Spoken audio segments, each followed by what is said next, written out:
Well, I'd like to welcome all of you and certainly welcome Nikole Hannah-Jones to one of our 20-year anniversary events. We went fancy. We got these electronic curtains now, after 20 years. Pretty cool stuff. And 20 years, I was telling Nikole earlier, 20 years in restaurant years is like dog years, right? I mean, it's really great to be here for this long and continue to thrive and survive in this environment. And our most important asset is all of you in this room. So thank you so much for making it out here. We really appreciate you. And so when I was putting together the 20-year anniversary programming, I wanted to bring our favorite authors back here to be able to have a conversation with them. And of course, Nikole was at the top of the list, and I was so happy when she said yes, she would come. So thank you so much for being here. I want to do a real introduction to her. Nikole Hannah-Jones, as many of you may know, is an investigative journalist known for her work on racial equity and civil rights. She joined the New York Times as a staff writer in 2015. She was awarded a MacArthur Fellowship in 2017 and won the Pulitzer Prize in 2020 for her work on the 1619 Project.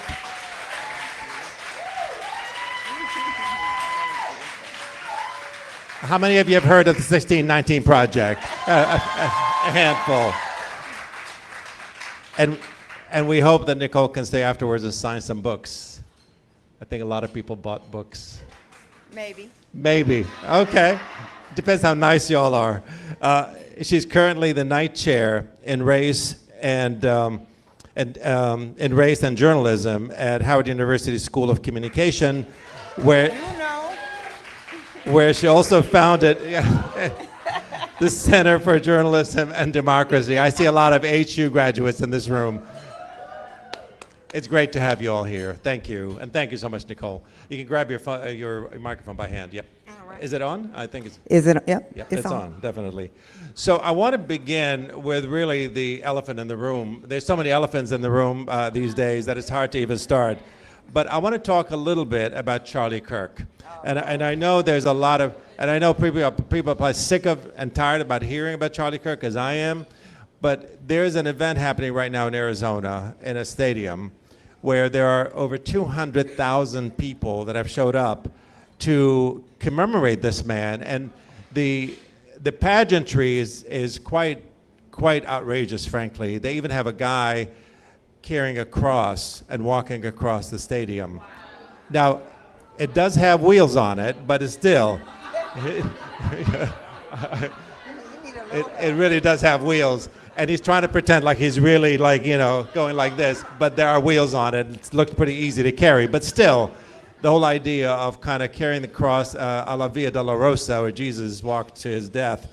But it's quite remarkable how they're trying to tie the politics, the religion, the pageantry, the supremacy, all into one big, huge cauldron of whatever it is that they're putting together. I wanted to ask you, Nikole, what do you make of this moment? First of all, you're trying to get me fired on my day off. I see you, though. I see you, Andy. All right. Well, we'll go to the next question. Look, next week we're going to be doing a GoFundMe. I will answer that question, but first of all, I just have to shout you out for 20 years of creating an amazing third space for our community. So many iconic conversations have taken place at Busboys, and I've been coming here 15, 16 years. My daughter's godmother had her wedding reception right here in this room. And it's just been such an amazing community space. And I remember the very first time I came in here, I had just never seen a space like this. Like, you walk in the door and there's this subversive bookstore. You're just trying to go get a good meal. And I was like, wow, what an amazing concept. And so it's just, you have just been such an exemplar of not just discourse, but discourse for liberation. So always excited to be here, and just in gratitude. Thank truly. you. Much love to you. Thank you very Truly. much, Nikole. And also, shout out to everyone who's here, because Lord knows I need this shit right now. Y'all know these times are so dark, and to just be in a room like this and feel the energy and feel community, this is how we're going to survive this period. So now, I'm going to try not to get fired, because I do still work at the New York Times. But I was telling Andy backstage, I'm working on a piece about this, because a few things have been most striking to me about this. One, the absolute disappearance of the voices of the people who have been harmed by Turning Point, by the racist rhetoric, by the anti-trans rhetoric. It's almost like those people have not existed in the coverage. You haven't seen them interviewed on television. You haven't seen them interviewed in print. And that has really been bothering me, because as we venerate this man, I'm on the professor's watch list. I know a lot of people. I mean, almost every professor I know personally is on that watch list. Some of them have received death threats. Some of them had to move out of their offices. Some of them had to move their classes, and they have been erased. And so what we make of this moment is, once again, an utter capitulation that we're seeing across our entire society.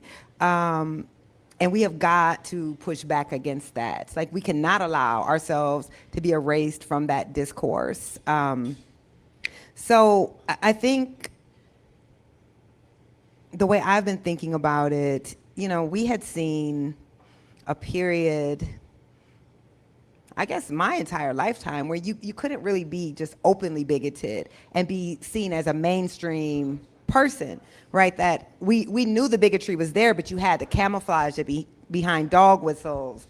You had to, use euphemism. But here was a person who was explicit and is now being venerated, right? With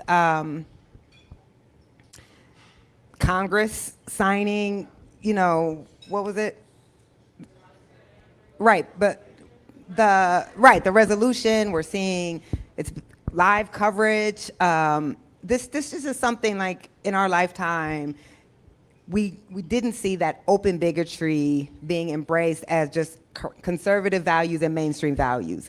That tells you how much we have changed just in 5 years, just in 3 years. Except the more I thought about it, I was like, oh, that slide has been it didn't actually happen overnight, though it feels like it happened overnight. We've been slowly accepting, we could talk about Elon Musk as like this great inventor, which he actually didn't invent those things, but, and just ignore that he had lawsuits against him for discriminating against black workers, ignore all the racist rhetoric and eugenicists and all of that he tweeted on X. So we've been moving here for a long while. So what do I make of it is America is doing its thing. America is reverting back to its level, to its baseline. And that's a very scary period to be if you look like the people in this room. When I think for some people at least, I don't think they thought that Trump was either smart enough or nimble enough or wise enough to be able to do all the work that he's done in the last few months. It's been, 8 months or so? And it feels like it's forever. And so there's been so much change and so rapidly. Did you think it would be this bad? So one, I feel like at some point, and we are in the, FAFO moment, we have to stop underestimating this man. He has been continuously underestimated, and yet here we are. But I also think it's also clear he's not the one that is implementing the strategy. Trump has been and continues to be a perfect vessel because Trump does not actually have an inherent ideology. So when all you have to do is flatter him, and obviously he's trying to build his wealth, he wants to hold on to power, but how he gets there, what the policies are, he doesn't really care. So the people who created the strategy and are implementing it, it's not Trump. he just has, they have an open door to do so. And the difference between Trump 1 and Trump 2 is you still had a lot of institutionalists in the Republican Party and in Trump's government in Trump 1. So there were just certain things you couldn't do. All those people are gone, right? Like when we're cheering on the side of Liz Cheney, that's telling you something about the Republican Party. When Liz Cheney is not radical enough for the Republican Party, that is a very different party, right? So that, what we're seeing now is like a period of perfect execution where you have gotten rid of anyone who would say that's not constitutional, that's not legal, you can't do that, condoned by a Supreme Court who basically has said, Trump has immunity to do anything that he wants, and a Congress that refuses to act out its constitutional role. So that's a long way of me saying, yes, I am surprised. Even understanding all that, I could not have imagined it would be this bad this quick.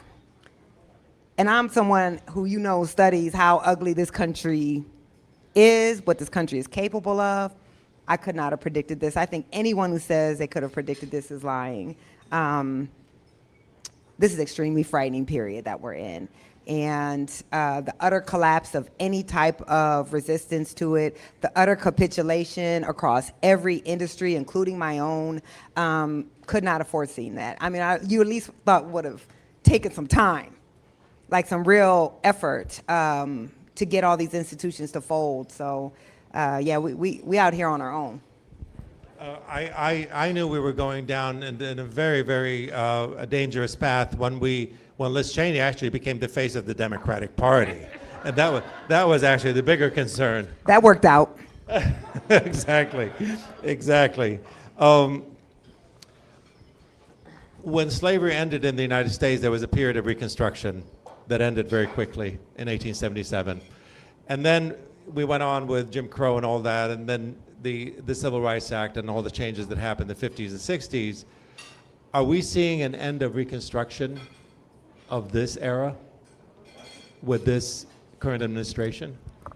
Yeah, I mean, in my last piece for the magazine that published in June, I argued that we are entering the second nadir. And if you don't know that term, the nadir is the period that follows the fall of Reconstruction. So slavery ends, we have this very brief period of multiracial democracy, black people, black men who had just been enslaved a year before were serving in Congress. They were serving in every level of government. We had the University of South Carolina was an integrated university in the South. There were integrated elementary schools in Louisiana. Black people were working in federal government. And by 1910 or so, all of that was over. The Supreme Court in Plessy v. Ferguson condones separate but equal segregation. They, much like this court, ruled the Civil Rights Acts of the 1860s and 70s unconstitutional. And we just saw, unabated tyranny against black folks. And they called that the nadir, the historian Rayford Logan, because it was considered the lowest point for black people since slavery.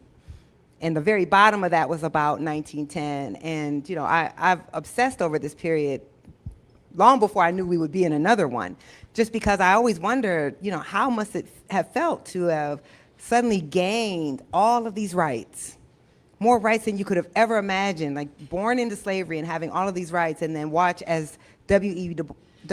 Du Bois said, we were forced under the veil. And what he said was black folks stepped briefly into the sun and then went back under the veil. And I feel like that's where we are right now. If you look, my argument was that we're in the midst of the broadest assault on civil rights in a century.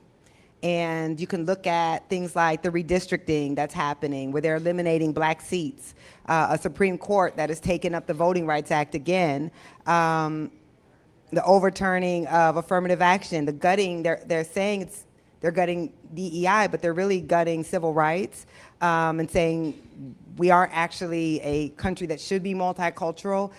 So we are entering that period where we may soon again see Black people disappearing from institutions. We know we're disappearing from federal government. 300,000 Black women have lost their jobs. I know DC has been decimated in many ways by all of these layoffs. We're seeing them all across the country. And I think about the very last congressman, Black congressman, and he gets pushed out right around the turn of the century, and he's the last one.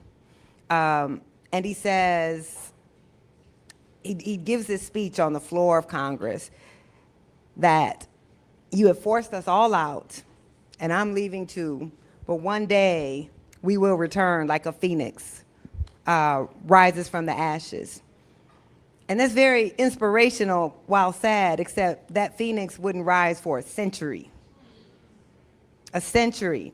So those universities that were, University of South Carolina was integrated in 1870s. It wouldn't be integrated again until 1960s. We wouldn't see another Black senator until the 1960s. And I fear we're entering another period like that. But the difference for us is we've never known living under that. And so it's quite different to have only known having certain rights in a society, and to then have those rights taken away. And I think that's unfortunately where we're headed. I don't even want to eat your food now, huh? Sorry. You wrote the 1619 Project in 2019. Yeah.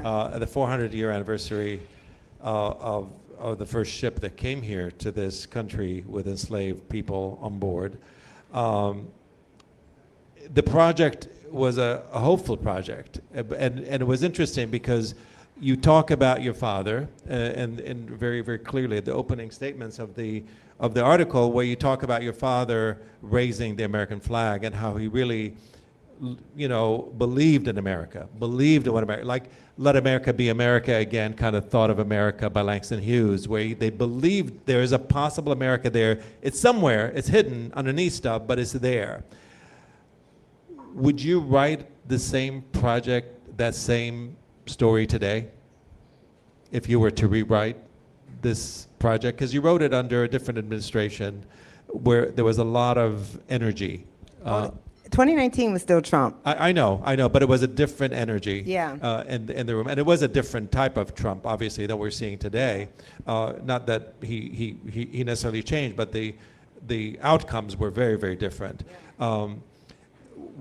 How would you write it or rewrite it? I mean, your father came from Mississippi sharecroppers, so you grew up in Iowa.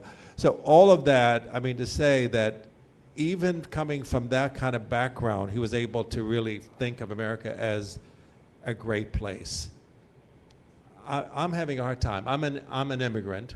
I came to this country because my family believed in the values that this country stands for. Yeah. And that's why we decided to become Americans. And now I'm questioning, like, what are those values? Somebody the other day, said American values. I said, can you tell me more what American values are? Because what I'm seeing today is white supremacy, racism, erasure of anyone that is not white.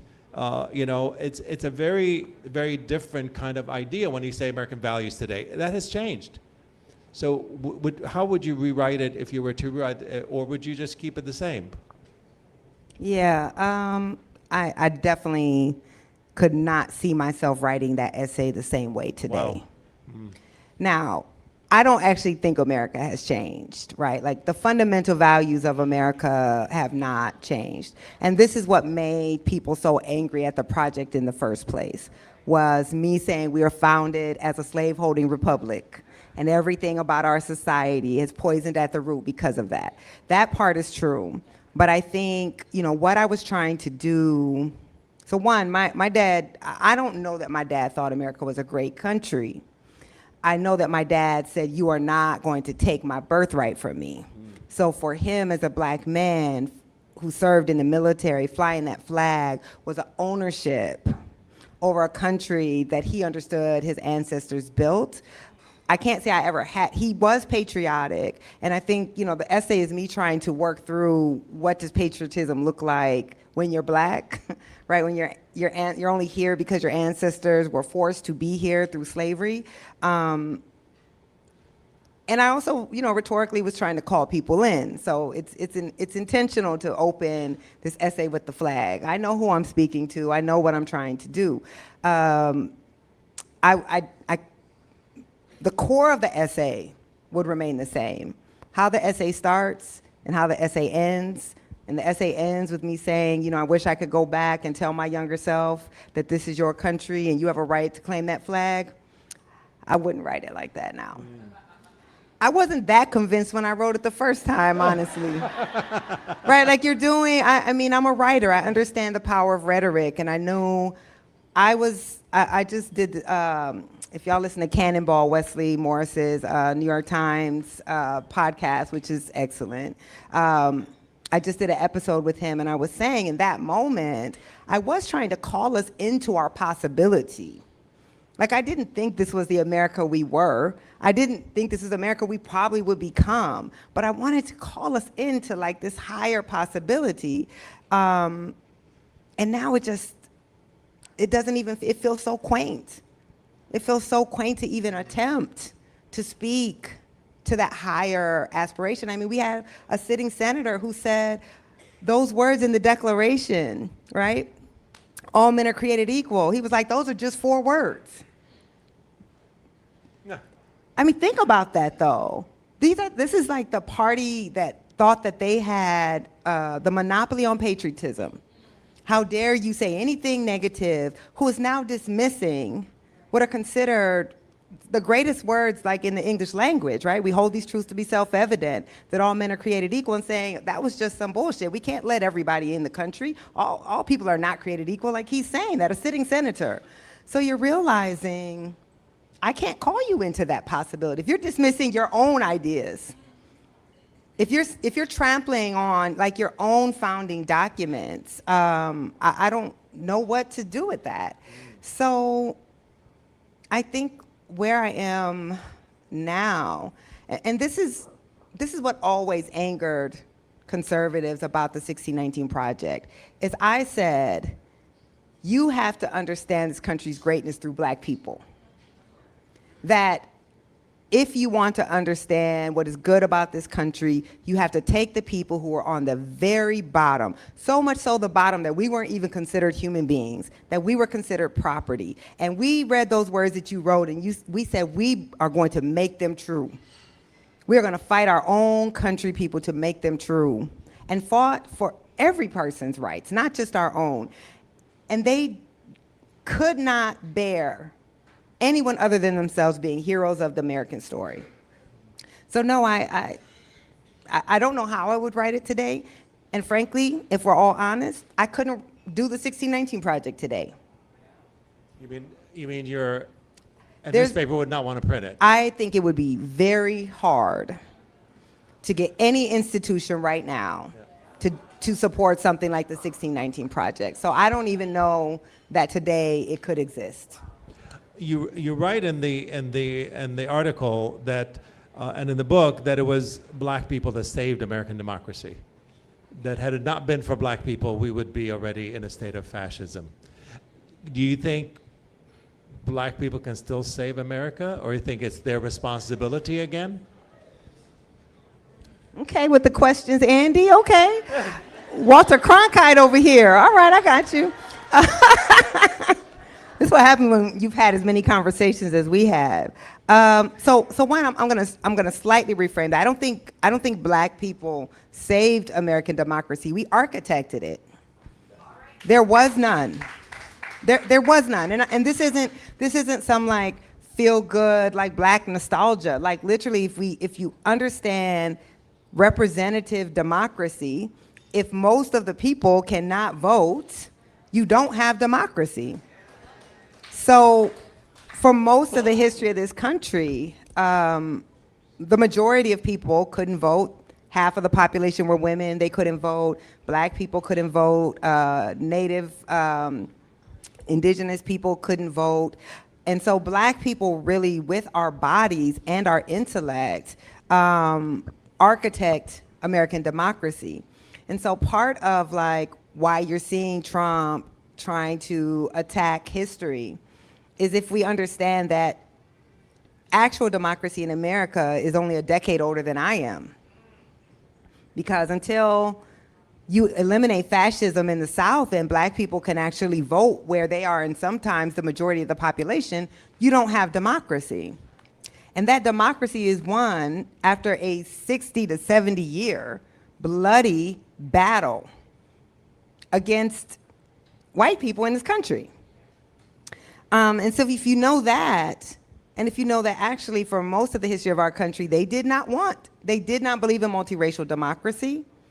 Black people were not brought here to be citizens. We were brought here to be labor, much like the undocumented immigrants who were fine with them working, but we don't want their kids in our schools. We don't want them accessing anything that has to do with citizenship. So we as black people, though we might not always think that's our struggle, we know what it's like to only be brought for labor and not supposed to be part of the body politics and have no legal rights in a society, right? So if we realize that, then we confront what we're seeing very differently, because then we realize democracy has always been contested in the United States. It has always been a fight. I mean, I posted about this on Instagram a few months ago. I went to Mississippi. I took my daughter to Mississippi for the first time. It was to commemorate Medgar Evers' the 100th anniversary of Medgar Evers' birth. And of course, Medgar Evers was assassinated trying to democratize Mississippi. Medgar Evers, a World War II vet, who went and helped liberate Europe from fascism, came home and was killed trying to fight fascism in the United States. And he was killed by another World War II vet, the greatest generation, right? So I'm sitting there and I'm sitting on the stage with veterans of the Mississippi Civil Rights Movement. And Mississippi was the most thoroughly fascist state in America. Most violent, most oppressive, most heavily black state in America. And I'm sitting on the stage with people who had been arrested for the first time when they were my daughter's age, 15 years old, and just decided they're gonna kill me, but I'm dying anyway if I submit to my oppression, right? And I'm looking across and my daughter is maybe as far away from the stage as you are. And I'm like, that distance is so short. But I'm talking about the distance in time that my 15-year-old daughter can be sitting across from men who were beaten, who saw their friends and loved ones killed just for trying to exercise the franchise in the same lifetime. They exist in the same lifetime. So I think that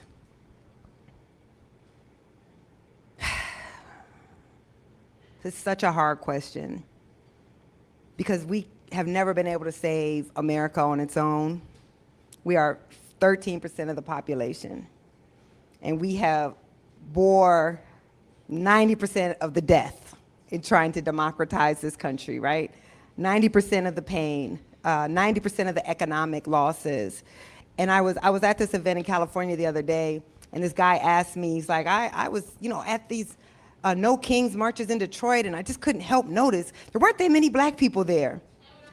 Y'all, when I tell you I had to call on my ancestral control,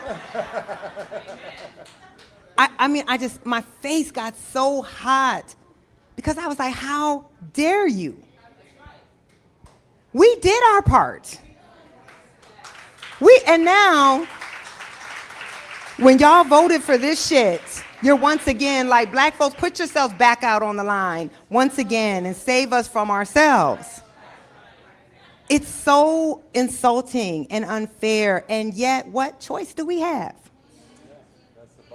So we have to both acknowledge you don't have the right to call us back into the streets. You don't have the right to say, do your thing that y'all always do, you magical black people.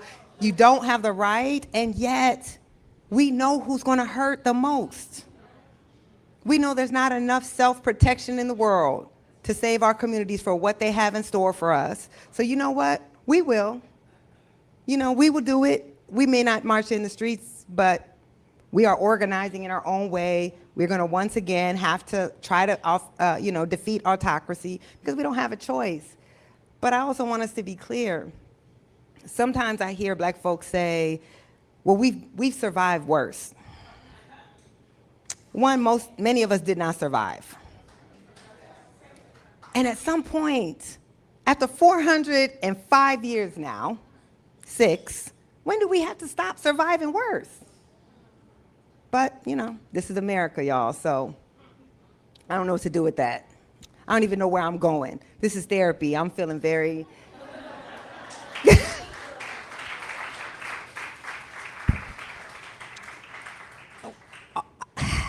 One thing about sitting with the people who made my life possible on that stage in Mississippi, like some folks want to be journalists because they like celebrity. I don't care. I've never cared to interview a celebrity. I don't care about none of that. Like, the celebrities for me are the people who put their lives on the line and made my life possible. And so I'm sitting on that stage and I'm like, I can't be tired. I can feel worn down. It's okay, but we also have an obligation. We have an obligation. How dare we, in the span of one generation, lose what our ancestors fought and died for? And if we lose it, we damn sure better not lose it without a fight. So did we take our hands off the wheel? Oh, Is who's we? we? Sorry, now I'm high, y'all. Well, who's the we you're talking about? I'm saying, when I say we damn sure not lose it without a fight, I'm talking about us, black folks, Well, brown folks, allies. So I'm saying, did black folks take their hands off the wheel? No. Okay. So. You mean in this last election? Yes. Yes. I'm talking about under the Biden administration, because I really do believe that the Democrats really fucked up, really screwed up. Sorry. The idea, I think they gave an opening and a pass for this administration to go roughshod whatever way they wanted. When people were being abducted off the street, yes. That was during the Biden administration. Yes. When they called the police and to go and snuff out student protesters who are fighting for justice against the genocide that was happening, they send out the National Guard. I looked at New York City, the city where you're from, and I saw,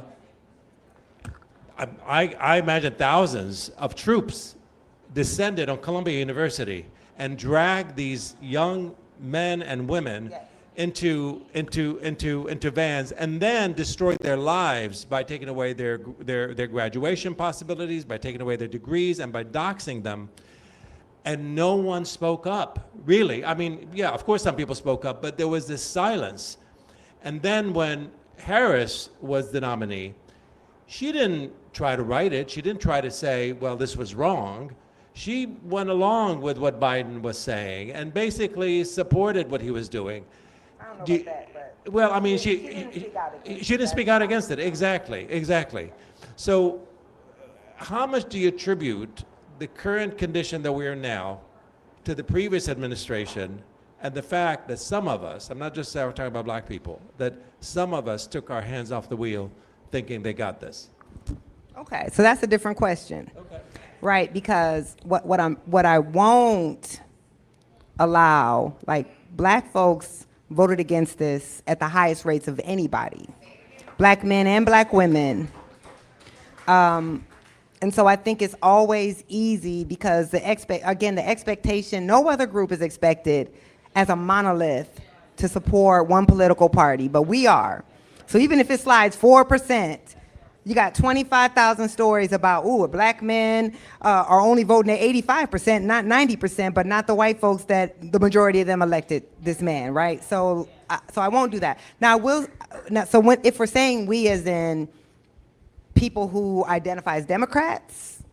People who believe in progressive ideas, people who feel that we're better than this. I feel like, in general, the Democratic Party abandoned all justice movements.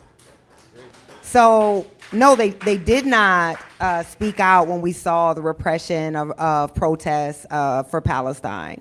They also are not speaking out against trans people who are having their rights literally taken away. They have been completely silent as the administration has used anti-Semitism to eliminate DEI on campuses. Absolutely. Right? Absolutely. There has been an utter capitulation and silence, and in fact, what we know that happened out of that election is that marginalized people who also happen to be the base of that party, right? The base is made up of non-white people. The majority of the party is non-white people. That non-white people, queer people, immigrants, black folks were blamed for the loss. And so took the hands off the wheel in that way. Yeah, I do think just strategically, and I'm not a political reporter. I'm just black and I read history. But strategically, to move away from your progressive politics and instead think that the answer is to try to court that undecided Trump voter who did not exist, to go on the stage with, a Liz Cheney to brag about getting Dick Cheney's endorsement, I think that was silliness. Yeah. And I think it worked out exactly as we could have predicted it was going to work out. So I do agree with that, but I also think we have to grapple very honestly with the fact that almost half of our country would vote for this. That was their choice, that by Trump 2, there was no ambiguity about what was going to happen. And by Trump 2, he wasn't pretending. Like everything that he said he was going to do, he's doing. And so much more important to me is like, what do we do with the fact that almost half of our country has chosen this 3 times? That's what we have to deal with. So yes, should there be soul searching? I do think like not letting someone representing Palestinians go on the stage at the convention was a mistake. I think that was heartbreaking for a lot of people. I think it still is an issue, obviously. But I also think we do, and self-reflection is good. Like, I don't think people should want to be like a political party that refuses to try to find common cause, that refuses to say, are we doing the right thing? I think we should always be doing that. But we are in this position because of how more people voted than did not. And I'm just not going to lay the blame on us for that. That's how I feel. Do you think the Democratic Party is a lost cause now for a lot of people, or do you think it's time for an alternative? I don't know what that alternative would look like, what it is, but do you still see the Democratic Party as being able to be the party of progress, of reform, of all the things that I think we like to think of the Democratic Party as being, and oftentimes falls very short on? So let me be clear. One, like I am not up here as a spokesperson for the Democratic Party or a defender of the Democratic Party. My politics are black. My politics are justice, and whoever is representing that. Is that the Democratic Party then? As far as no, it's unfortunately this country not. Just have 2 choices. I mean, I feel right, and that's why I feel like truly Black Americans and many groups don't really have a political home. But Black people have always had to vote for self-protection. We cannot be aspirational voters. We cannot be the people who are like, oh, we're just going to vote for this other party because we know we have to vote against the party that's actively trying to take away our rights. Black people vote on rights more than anything else. Black people hold every range of political views that every other people do. There are Black conservatives, we know, right? We are related to a lot of them, right? We hold the full spectrum of political views, but we vote like a monolith because we have to vote on rights, on protecting our rights. So no, I think black people are in such an untenable position because we know that the Democratic Party understands we cannot go anywhere. And so they take us for granted. I've been talking about this for years. I'm like, every 4 years, you come to us and say, save us, do your duty. And then you drop us like a bad habit as soon as you get in office. You distance yourself from us. You don't care about our agenda. All we got out of 2020, y'all, was Juneteenth. Literally. No voting rights bill, no George Floyd bill, damn sure no reparations, like nothing. But what do we do? What do we whose the blood of our ancestors are the very reason we have democracy? We can't withdraw. So this is just a story of being black. Like it is a struggle. It's just which one. There's never been a situation where we have the freedom. You know, I felt it was such a luxury when people withheld their vote. Must be nice. We don't have that luxury because look what's happening. So I don't know, Andy. I'm working this out like in my head because I also understand the apathy. I understand people who are like, my vote doesn't matter. You're right, in some ways, because you vote, and your lives don't change. Mm-hmm. They're not passing bills. I mean, I've been watching like Christopher Higgins, and I read, if y'all haven't read his book, The Death of the Liberal Class, it's about 10 years old. It predicts everything that's happening right now. And what he says is Democrats are corporatists, they're institutionalists, right? So they're not trying to radically change anyone's lives. I mean, look at what mainstream Democrats are doing to Mandami in New York, right? They're not actually trying to fundamentally change people's lives. They're just trying to maintain the status quo. And so what do you do with that? But, you know, right now the status quo is looking pretty fucking great. Like we would take the status quo right now. And so we get caught in this endless loop of just saying, damn, if we can't dream, we can't actually try to push you to radically transform society, because on the other side of that are people who are radically transforming society to a period of regression and loss of rights and stability and the consolidation of wealth and oligarchy and all of those things. So it's just, there's no answer. I just feel like we are in a place of no answer, except one answer that starts with an R that I can't say out loud or I'll be on Fox News. I ain't say it. I was reading somewhere that during the Black Lives Matter moment in 2020, right? Was it 2020? Yeah, 2020. Right, was it? Was it? It feels so long Yeah, ago. it feels quaint. During that time, the majority of white people actually supported Black Lives Matter, right? Mm-hmm. So are these the allies that need to be brought in order for us to create this solidarity that needs to move the ball forward? Because like you said, black people can't do it by themselves, obviously. Brown people can't do it by themselves. And, you know, what's left? It's like you said, from a percentage point of view, there's not enough people to be able to turn this around. Well, there are though. So we also have to have some real conversations with our fellow people of color. So had we not seen those shifts with the Latino population and the Asian population, there also would have been a different electoral outcome. So I think, I mean, you know, the polling data is not great, but the majority of Latinas voted against Trump. But the majority of Latino men did not. And that was a big shift. So the reason we're seeing...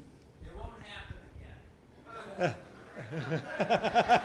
Yeah, the polling has changed, but that's also assuming, and I say this with all seriousness, that we're going to have another fair election in the United States. And I'm not a conspiracy theorist. My mind is very rational. I will tear down people's conspiracy theories easily. I don't engage in that. But what I'm telling you is you would be extremely naive to see what's happening in the country right now and think that they are planning on facing an electorate. I would love to be proven wrong, but I think we cannot take for granted that there's going to be a fair electorate. So all that we're seeing right now is a response to demographic changes.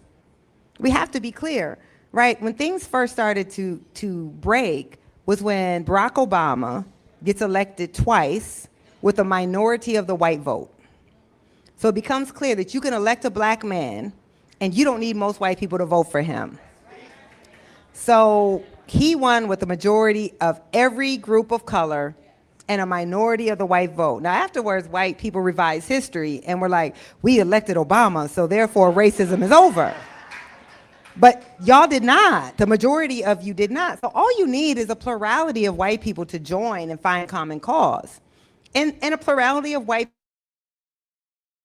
and then there were the losses of groups of color in that election. So all of this, like constantly, the media has called this economic anxiety, right? Trump gets elected on economic anxiety. Well, name his economic policy that's helping working people, right? It doesn't exist. His policies are racial policies, and he ran on racial anxiety. Understanding that white people were losing their majority. Now to be clear, they're still going to be the largest racial group in a plurality, but they were losing their majority. And so we've also seen this before.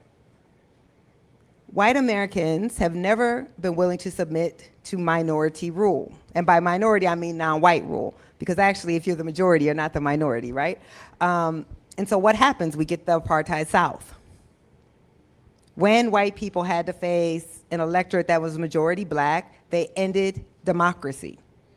There was no democracy in the South because they were not going to be subject to minority rule. That's what we're seeing in society right now, is an unwillingness, and they're being very explicit with it. That's the one good thing about the moment we're in. We don't have to try to discern what they're saying.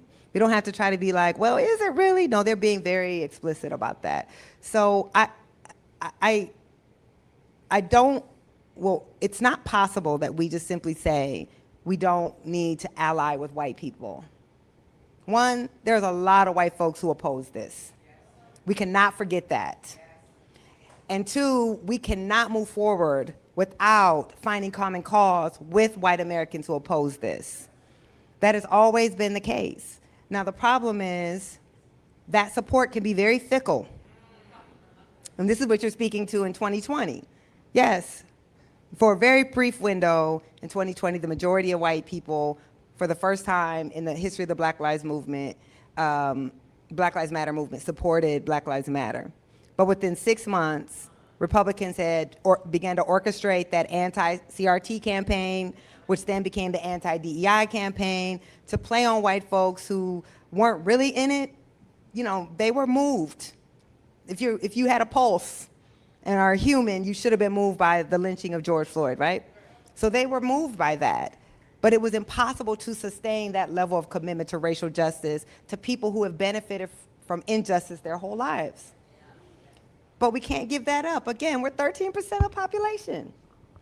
We have no ability to change the politics of this nation on our own. That's why black people have always engaged in pragmatic politics. So this is the last thing I'll say. I know my answers are all very long. But this idea that, you know, black people's unwillingness to work with other people, or black people's, like, you know, demands are the reason that the Progressive Coalition fell apart in this last election is ridiculous. Because there's never been a time where black people have not had to make compromise in our politics. There's never, it has never existed. We have always been willing to do it. Even in this last election, Kamala Harris did not talk about race. Right? But we understood why she couldn't. So this idea, like, we understand compromise because we haven't had a choice not to. The problem is so many of our so-called allies are so willing to abandon the struggle because the struggle is hard. Multiracial democracy is hard, it's messy. You have to be in the room with people that you don't agree with on everything.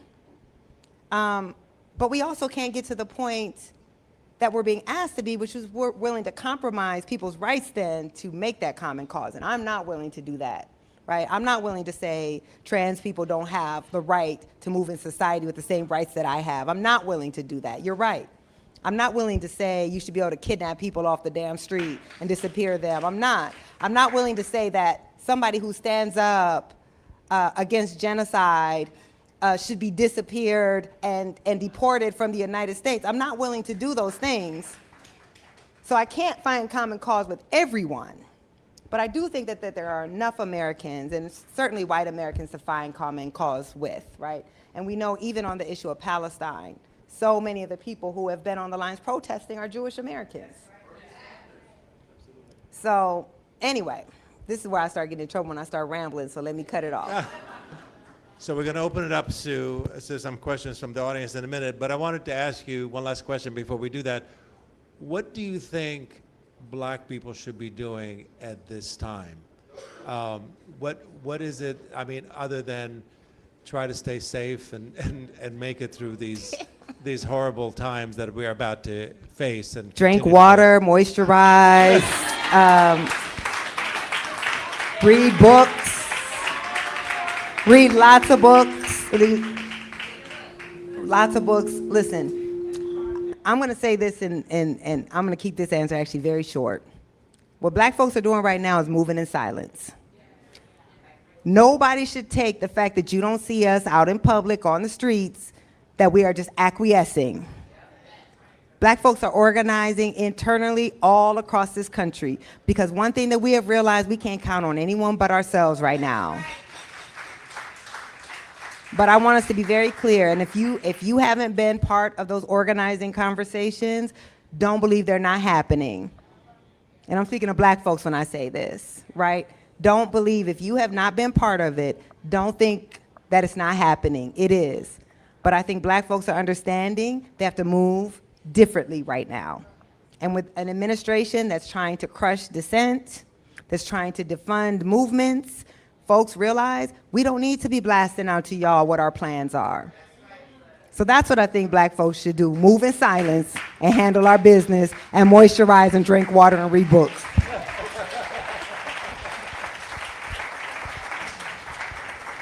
All right, we have time for a few questions. If who has the microphone?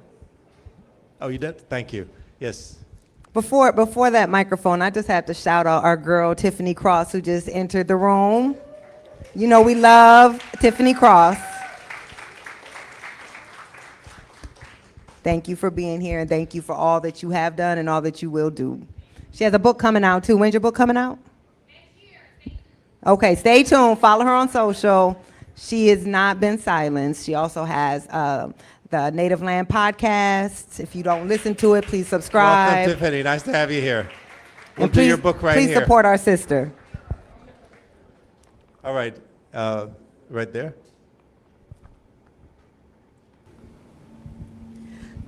Good evening. My name is LaTanya. Andy, thank you for this wonderful event.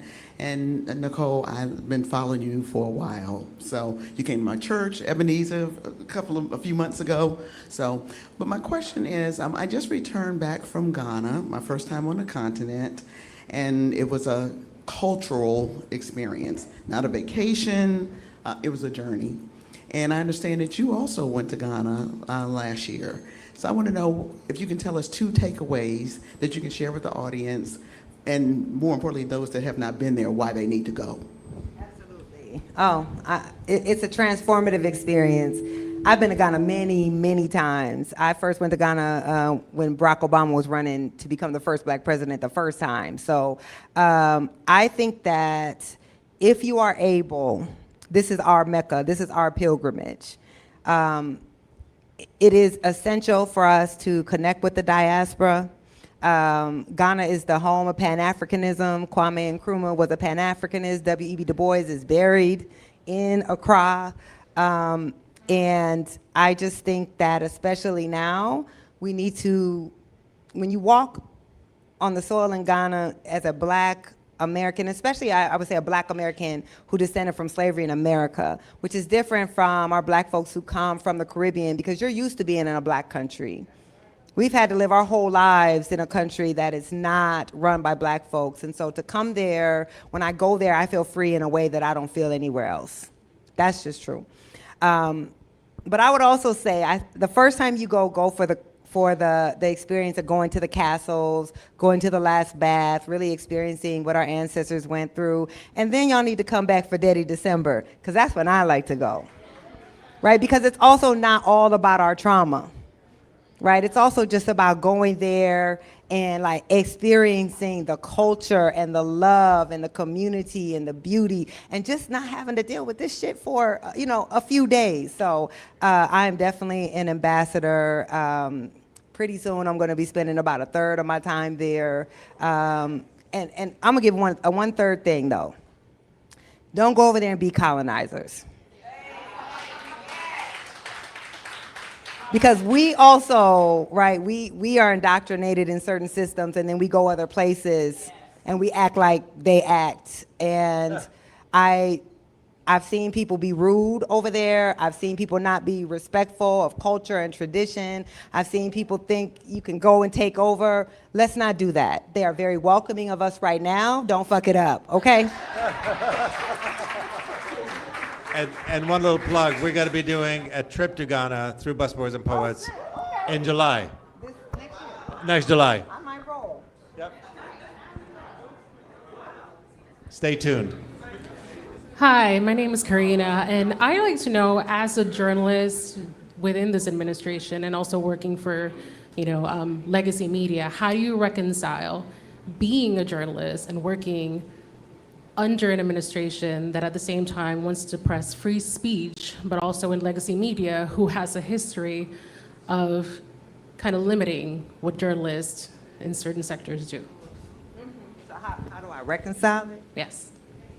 I think she's trying to get you fired again. Right.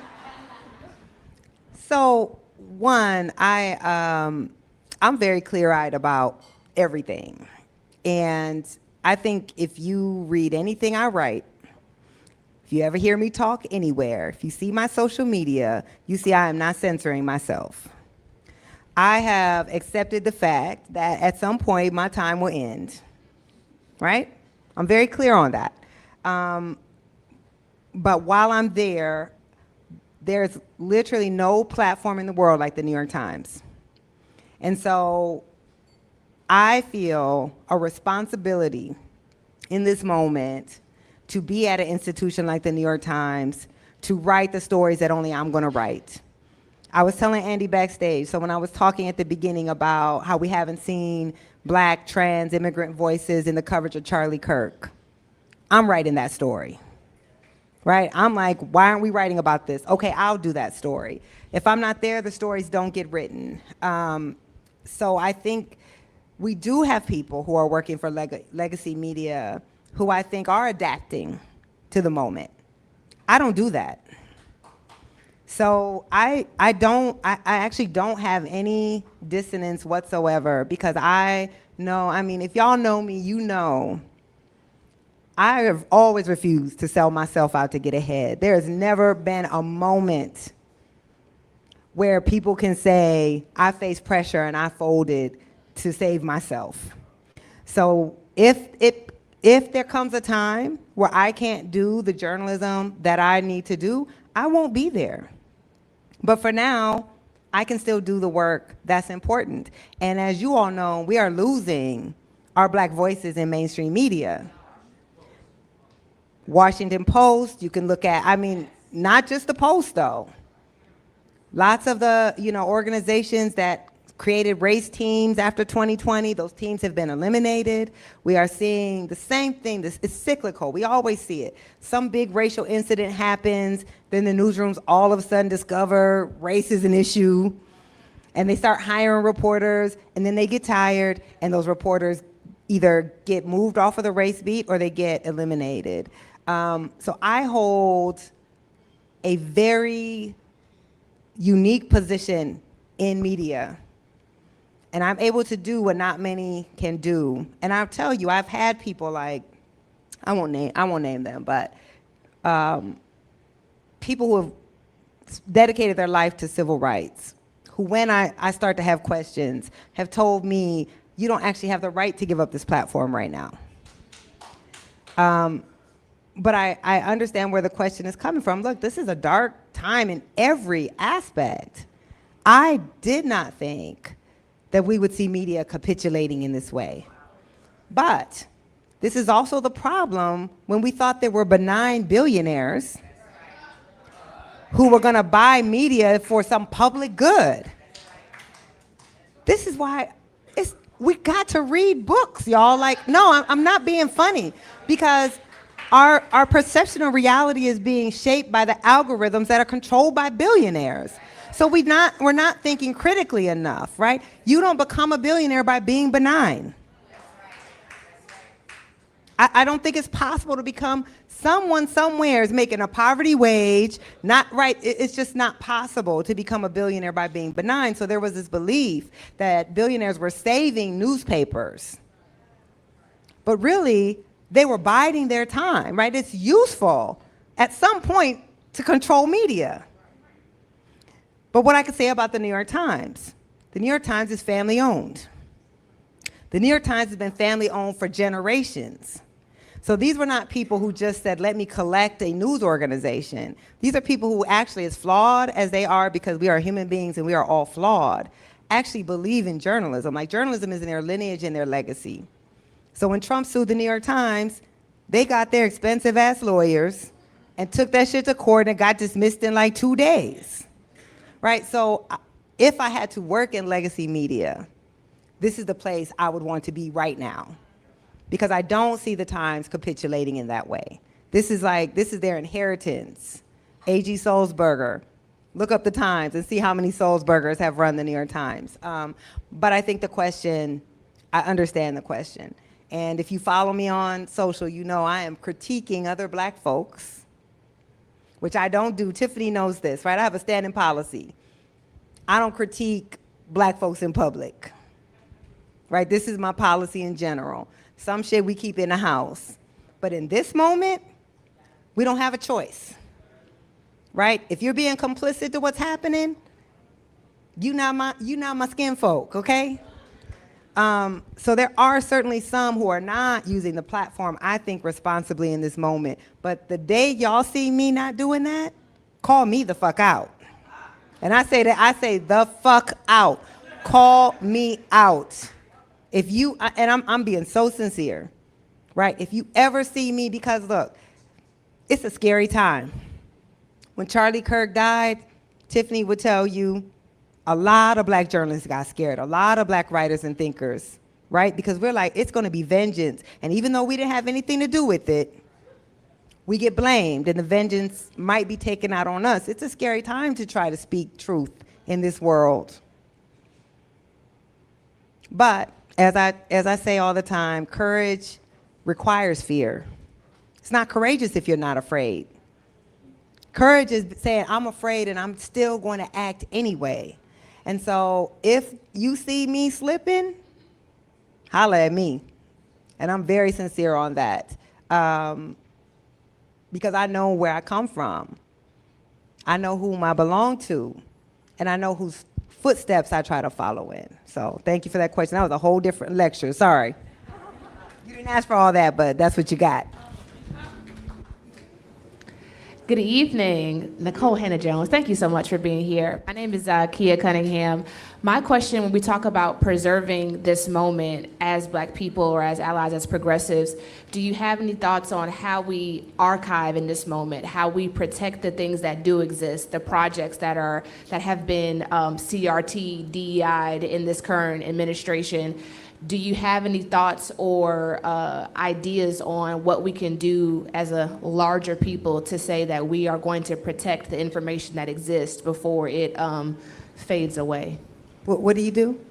I'm a consultant. Thank you for that question. I do community development consulting. Okay, so I want to hear your answer. Dang, okay. I know you got thought. This is an exchange. Well, I appreciate that. I feel like we should be screenshotting and printing, going to local libraries and using up their printer ink and printing out different things and putting them in binders and saying, y'all not going to tell us what didn't happen in this moment. And purchasing physical copies of books, removing them from digital spaces. And that's my quick answer, is putting it back in our physical spaces. I mean, I agree with that. I've always been a proponent of print, right? Because that's real. Like, again, all of what so much of our intellectual capital is being controlled by the oligarchs who were up on the stage at the inauguration with Trump. So the idea that is somehow going to be protected. Now I don't even use TikTok, and I'm like, but they're about to buy it, right? Murdoch and other like right-wing media folks. So I agree, like we have to create our own archive, and it cannot exist in the cloud. I print everything. One, I just don't like reading everything online. I like to hold something in my hand. So I think that's true. I think also, if you read scholars on fascism and autocracy, there's roadmaps. Like, we didn't invent this. What's happening here is not unique. It's happened all over. In fact, that's how they implemented their playbook. I mean, this is not my opinion. Like, reporting in the New York Times says they studied what happened in Hungary. They've studied, autocracy in other places. There is a playbook, but there's also a playbook for resistance.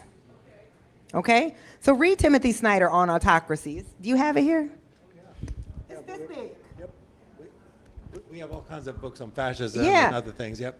When I say it's a time for reading, I'm being very serious, right? Like, be responsible for educating yourself on what's happening. And one of the things that Timothy Snyder says, who, by the way, Jason Stanley, they have fled the United States. They're in Toronto now because they know what's about to happen. But what he says is protest is necessary. So protest is what tells politicians that people are not accepting of this, and it gives them the courage to act. But as long as we're not in the streets and making our voices heard, so when they're saying, they're going to take over the National Museum of African American History and Culture, are we going to allow it? Are we just going to sit and like post on social media and say, oh, that's messed up? Or are people going to actually go and protect the museum? Because one thing that we've known, so last week, was the deadline to remove all of the placards on slavery in the national parks, right? They didn't do it because there was such a backlash. Autocrats actually respond to resistance. If you look at any time Trump has actually been challenged, did you notice he didn't go to Chicago? I'm serious. The mayor here, and it's not fair. She's in a different situation because of how much control the federal government has over the city. So that's not even a fair comparison, but the mayor of Chicago and the governor were like, don't bring that shit here. They didn't. Pritzker was on the news every single day saying, you're not going to do that here. And he did not do that here. So we do have power. And I think the way the autocracy works is they want to make you believe it's inevitable. There's nothing regular people can do. And that's not true. And the one thing we can certainly control our archives. We can protect our institutions. So I think that's a great idea. And if anybody else, I feel like there's a lot of expertise in here. Does anyone else have any thoughts on that question? Anyone? All right, come on, sis. We can ask more questions later, but I think if we're here, we better figure some shit out. Sorry, I cuss a lot when I start getting... Hi, no everyone. disrespect to my elders. Y'all cuss too. Good greeting. I love a good cuss word. Trained historian, educated at Howard University. Thank you so much for this talk. It is very healing. I agree with you. One of the things that we are doing is working with people on the inside of these institutions like the National Archives. We are getting students involved. We are digitizing, downloading, printing out, like you said, they are finding other places to put our records because they know this administration is coming for those records. So making those connections with people in these record-keeping institutions. And I think we're going to also have to get really comfortable with, I think, where you were going with this, which is putting our bodies and our homes and our spaces into this situation, which means we are going to have to physically, I think, at some point go get things and keep them the way we used to keep them in our homes, in our communities, in our churches, in basements. There are people, archivists and others, who are ready to train people on how to preserve and house and store things. I think we're gonna have to start having those kinds of conversations. And I think we're also gonna have to create new archives, family oral histories, educational oral histories. I think HBCUs become front lines spaces in this conversation as well. I don't know if that helped. So before you take that microphone away, sis, like where can people connect into that work to learn about the resources, the trainings, that sort of thing that's available? Absolutely. For now, I would say that reaching out to head archivists at places like the National Archives, Moreland Spingarn, for instance, at Howard University, librarians who are African American studies, history librarians, American history librarians, reaching out to personal individuals with emails and phone calls and asking them what the initiatives are. Like actually just saying, is something happening to preserve things in an alternative way? I think that's where the conversation starts. A lot of these folks are organizing on like LinkedIn. You can find them. They're putting out calls for volunteers for this kind of thing as well. So just picking institutions that you already know have records that are of value to you in the work that you do. There are libraries for so many of our different professions. So finding out where your archives are for what it is you do and know about, and then asking a human person, preferably a person in our community, if there is an initiative, because they're not, again, open. We're doing these things quietly. So I would also say phone. Phone call, human to human, is probably preferable. I mean, if anyone knows, like, I'm just always about specifics, because I think people sit in a room like this and they get fired up and they're like, what can I do? But then when there's not anything specific, you go home and then you start living your real life, and it's a lot of work. So if anybody knows anything specific, one thing that, of course, what happened after the Trump administration started removing a lot of data from websites, there were like rogue employees of these agencies that were creating counter websites, and so you can go on and search. I don't know if anything like this is existing for this archival work, but anything like specific that people can speak to would be really helpful. I saw a hand up right here. That's a brilliant point, and I'm almost hesitant to say the name of one particular collective I can think of that is in fact doing such organizing in fear of them being attacked. But I can say this though. Somebody can come to you after. Come to me Stand after. up so people can see you. Come to this brother if you want information. Specific to the criminal justice space. So there are a number of organizers, advocates, community groups that came together in coalition under the, leadership of one particular effort. And we've had to work really hard to kind of, I won't say gatekeep, but sift and make sure information doesn't get out and the right people are, with the hearts, good hearts are in it. But I would say to the point, to mention that example, I would say I think collective information sharing is paramount. So coming together in coalitions and taking stock, of like, we've been archiving this type of data, or we have these type of documents. Like my organization called the Pretrial Justice Institute, we've archived a lot of criminal justice documents that were removed from the website. So when the government took it off, we were able to say to some folk like, hey, we actually have that document, or we actually have this research, and we can be sharing. So I'm happy to speak to some folk about the criminal justice space. I also think a big need is just going to be, communal aid. I think obviously there's going to be a lot of economic hardship. Folks are already losing jobs, so we also have to connect into those different ways of giving mutual aid. And There's probably no, black billionaires in this room, though maybe. But this is also the time where we got to call on our folks. Like, we have more money and resources than we've ever had. And too many of us bought into the idea that our money was going to protect us. So I'm also hoping that we are able to do a lot more for our own communities and our own institutions than we have ever been able to do in the history of Black people in America.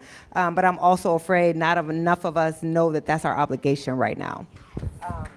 Okay, does somebody else have their, whoever, oh. Can I ask my question, or you still want to have this conversation? You got the mic. Oh, okay, well, let me go ahead in. My name is Ariel Rainey. I'm from Chicago, and I have an organization called Hustle Mommies that center around Black motherhood. Hustle Mommies. And one thing I wanted to talk about is those of us that's in a nonprofit space, we lost so much money, and it impacted us to really be able to work with our communities. And then I recently had a conversation with a funder. They told me, we could give you money if you say Black and brown. They wanted me to include Black and brown and Asian and all these different groups, but I'm a Black mom organization. That's my identity as a former teen mom. And so I wanted to ask you, because you made a point about we have to focus in on ourselves. How do we respond to that? Because now in my opinion, this is me being honest and no offense, but I'm tired of constantly have to have, as a Black woman, when I go into spaces about motherhood, whether it's with the Congressional Mama Caucus or meeting with people, they want me to make my identity as a Black mom and include everyone else, when my ancestors, who are abolitionists in Southern Illinois, they already got built upon. And so I feel like I constantly go in these spaces and have to include everyone else when we have our own struggles and identities that we're fighting for, especially for our children. So I wanted you to speak to that. How do we shift from that, and how do we stand in that power to say, I focus on Black moms and not be forced to go and include everyone else when my story is as a Black mother? So thank you for that. A year ago, I would have given you a very different answer than I'm about to give you now.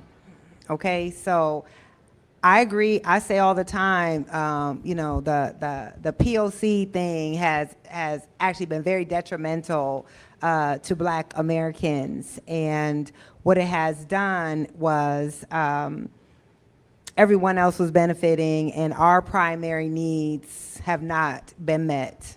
And other people never seem to be as inclusive of us, right? But I still believe in it, right? I do believe in like multiracial struggle. I do believe like my liberation is tied to the liberation of everyone else, and I think that is defining of what it means to be a Black American. But I also think it's okay to say I'm working for Black folks. I think that's okay too, right? Like when we look at Audre Lorde, like our struggles don't have to be the same.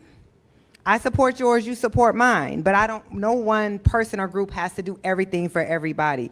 But we also have to be realistic about the time that we're in. So your funders are facing an administration that is preparing to make a full-on assault on philanthropy.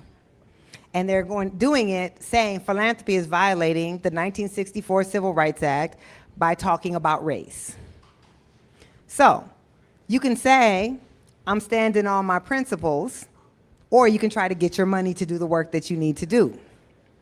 So what philanthropy is trying to do now is to not, by explicitly saying you're working on behalf, particularly of Black folks, that is making them a target of the Trump administration, who is now trying to sue any organization that says it's explicitly working on behalf of Black folks. I've had philanthropy say the same thing to me. I'm like, I can delete a word, doesn't change what the fuck I'm doing, right? I mean, seriously. But a year ago, I wouldn't delete the word. A year ago, I was like, no, you either fund me or you don't. I'm not gonna change the focus of what I say I'm doing. But we are not in that America anymore. We just aren't. So I think it's fine to still focus on the thing that you are, but what's more important is getting the funding to do your work. And I can promise you, you can stand on business, they can fund you, and then they're going to be targeted by the Trump administration, and they're not going to be funding you or anyone else's work. So one thing, again, black folks know how to be subversive and work underground. That's how we survived thus far. Your people were abolitionists, right? I don't know, did they work on the Underground Railroad? They did not announce what they were doing. They did it, right? So I wish we did not have to hide. But I also, again, we live in the country we live in. And the work you do, I'm sure, is so important to the communities that you're working in. So do what you gotta do to do the work that you gotta do. And then one day, we're gonna come back from under the veil. We'll all be dead by then, but.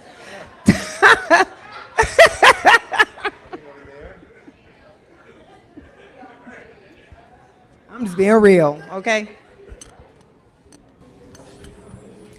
Hey, thank you for this event. It's really been wonderful. Nikole, I follow you on every time you make an appearance on CNN and MSNBC. I'm like, I have to watch this. But I have two questions for you. What impact do you think, actually looking back, it's been almost 6 years since you launched 1619 Project. What impact do you think your work has had on political discourse or just social discourse in general? And then another question, how do you decide on which stories to emphasize and which ones not to? Especially there's always the tension or the need to either make things simple. So let me just say that again. How do you decide which stories to emphasize, especially with the tension or the need to either simplify things or just don't say, there's the criticism that you can't say things that are too complex for people because people are not ready to adjust or just to synthesize the message that you want to put across? Can you do me a favor, Eric? Can you get somebody to please do the sound? It's giving a little feedback. If you can get somebody. Thank you. Thank you for your question. The impact, I'm responsible for Trump getting reelected. No. That's exactly what went through my mind when he said what's the impact. It's her fault for bringing in Trump. It's all my fault, man. I say that half facetiously, but you know, the impact of the 1619 Project was so many Americans were exposed to a different understanding of this country that they never had, and that was very frightening to power, right? Like, I always say that 1619 was a work of memory more than anything else. Everything that we talk about in the book happened. We just weren't taught about most of it. So that's not history, that's memory. That is what is the collective story of this country that power wants us to know. And why do they want us to know it? Because memory is used as a form of control and a form of justification of how power is wielded. So I always say, this is an older crowd, so y'all probably seen The Matrix, yeah? Once you start teaching college students at my age, you realize a lot of your cultural references, they don't know what the hell you're talking about. So, you know, to me, I always say that the 1619 Project was like taking the red pill in the Matrix, right? You're going through society. You don't understand that there's an entire architecture that has been built that has determined so many of the outcomes that we see and how you are able to interact in society. And then you take the red pill and suddenly it's all exposed. That's what the 1619 Project tried to do, is to help us understand the country we have, like what built it? Why is it like this? Like, it's not natural, it's not innate, it doesn't have to be this way. People constructed it to be this way. And power doesn't like the roots of its power exposed. And so the type of backlash that this project, like there's federal legislation was introduced against the project. President Trump created an entire presidential commission against the project. Bans, as far as we know historically, it's the only work that has been subject to legal bans by name, right? I know, I am a bad bee. I know, no, I'm playing. Right, but when you think about that response, it tells you how important, I mean, this is why so much of the focus of this administration is on history and the remembrance of history, because history helps you understand the society you have and exposes the roots of power, and especially power that is not deserving of being in power. So I think what the project changed was, for many Americans, their fundamental understanding of our country. It pierces the mythology of American exceptionalism. It pierces the mythology of this being the oldest democracy in the world. It helped us to understand the reality that we see every day. It delegitimizes the wealth gap, the system of incarceration, right? Even our electoral college, all of the, right? It delegitimizes all of that. So I think that has been the impact, but the impact then is also the backlash. And not all the backlash, of course. I mean, that's ridiculous. A lot of this backlash is not because of the 1619 Project, but a lot of it is, and similar works that were coming out at that time. Now, your other question, I don't know if you read my work, you know I don't simplify, because all my work is long as hell. Like, my shortest essay might be 4,000 words. My typical essay length is about 10,000 words. And it's explicitly because I don't want to simplify. I feel like simplification is how we got here, right? So we have to take some time. Like, how can I talk about the inequality we see today if I don't help you understand what built it? Because what I realized early on in my reporting is, if we don't give people the data and the history, they fill in the blanks based on the racist stereotypes that they have received about black folks, including we do that too, right? So just think about anything, incarceration. If I don't show you the whole history of how mass incarceration was built, you're just gonna look at, well, black people must just commit more crime. So that history is necessary. I have the luxury of being a magazine writer. When you read something by me, by the time you read it, I've spent 7 months on it. Most people can't do that. Right, so your daily reporter or your weekly reporter, they get a couple days. I get months. And that's so critical to my work, is trying to help people get a depth of understanding that I think is necessary. So I never simplify. Even when I do, like, occasionally a social video, my videos are long as hell. Right, like most people, you're supposed to do like a 2-minute video. My video is not 2 minutes, because I can't tell you anything to help you truly understand, like, what we're going through in 2 minutes. So I think there is a use for shorter writing, but that's not what I do. And I often get to sit back, like the piece I just did, the piece I was talking about this, what I'm calling 100-year assault on civil rights. Everyone else is just having a write of the daily. Trump did this, Trump did that, he passed this executive order, they gutted this, they gutted that. But it's hard for you when you just see the daily reporting to understand the whole, right? The big picture, the dragnet of policies. But I have the luxury of just sitting back for months and just reporting and watching and then writing, like, the big picture. And I think you need both of those things. Like, we need to know every day what's happening, but we also need to have a greater understanding. So I don't, fortunately, have to grapple with that tension. I don't really have that. I'm gonna keep my answers shorter now. I'm gonna keep, this is a speed round, right? We're in the speed round? Okay. Hello. I'm over here. I'm sorry. Well, I don't know if I can't. I'm in the booth. Sorry. So I wanted to pull on a thread of something that you said, and thank you for being here and for hosting this. I want to pull on a thread that you said earlier about your father being from down south and feeling the ownership and wanting to pass on to you a feeling of ownership in this country that our ancestors built. And I wanted to ask how many people here have relatives from down south or who are still down south? Okay. How many of you all know the term heirs property? Okay.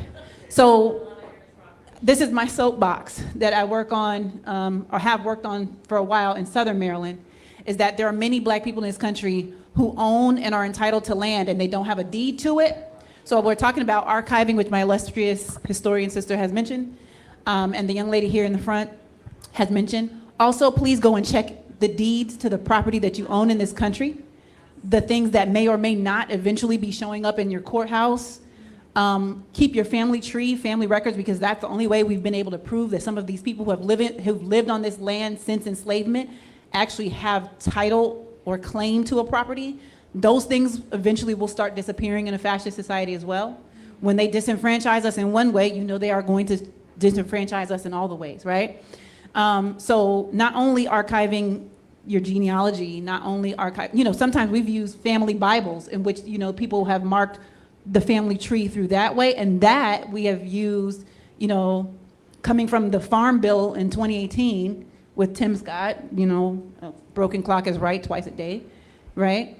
Please make sure that you're checking and organizing, not only here amongst our nice DC people, DC regional people, but also reaching back to your cousins in the Carolinas, reaching back to your people in Georgia, reaching back to your Mississippi people, okay? Them people you haven't talked to since you were like 10 years old, please call them and check and see what they're going through down there, because they're in the belly of the beast too, okay? It's not just us that are being occupied. They've been occupied the whole time. And do it while your older aunties, uncles, Everybody. while they're alive. Do it While they're still alive, amen. lose a whole generation. And I say, people. yes, Do it ma'am. while they're alive now. Yes, A ma'am. lot of them are like not going to be here that much longer. Thank you.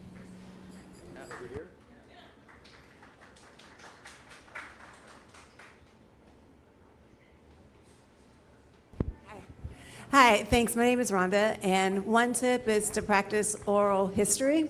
There's a wonderful oral history collaborative here in the district. You can learn oral history practices in a short amount of time. It's very easy. So to the point about archiving, sit down, gain their permission, consent, and then ask questions.